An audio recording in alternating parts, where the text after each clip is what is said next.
waan rabbi sitti murteesse malee namni omaa si godhuu hin danda'u.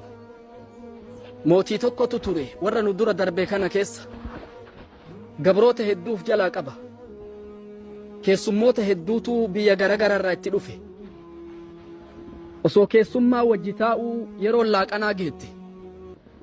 Gabroota isaa keessaa namni muraasni gariin maraqa nyaataa qabatee gariin nyaata namaa kenna.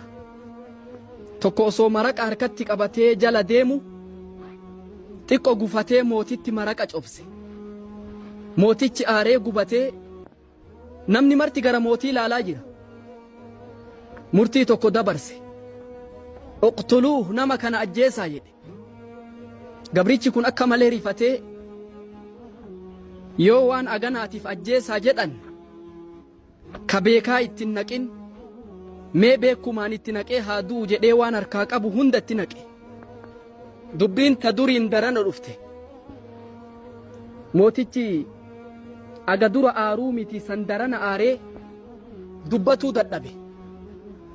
Waan godhu dhabnaan ummanni mootitti deemee huccuu isaarraa dhiqaa uffata biraatti godhanii isarraa tottolchanii huccuu biraatti godhanii yoo inni as deebi'u mootichi waan gabricha kana ajjeesan se'a. Gabrichi dhaabbateetu malaala.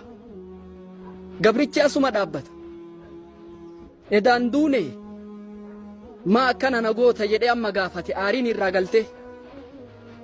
Jennaan gabrichi gurruma keessan isinii eeguudhaaf jedheen yoo ani tasa xiqquma isinitti cobse saniif ajjeesa jettu san maali mootichi akkana zaalimaa siin jedhani akka maqaan sin banneef guutuu sitti naqee maaliif ajjeesan yoo jedhan isatu waa balleesse haa jedhanii fi maqaa keessan isinii eeguuf jedhe. Qulta qawlan jamiilaa laakinnaka facalta ficlan qabiihaa jedheen. Jecha gaarii dubbatte immoo gocha badaa dalayde. Namni gocha akkasii dalageen jiraatu.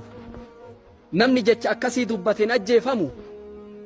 Gocha ati narratti raawwatte caala waan ati naa yaaddettu irra guddaadha. Ati bilisa jedhee gadi dhiise. Waan rabbi sitti murteesse malee namni homaa si godhuu hin danda'u. Yoo humna qabaattes rabbiin irra humna qabatu jira jedhi yaadi. Yoo mokkorri tokko sitti bu'e hin rifatin.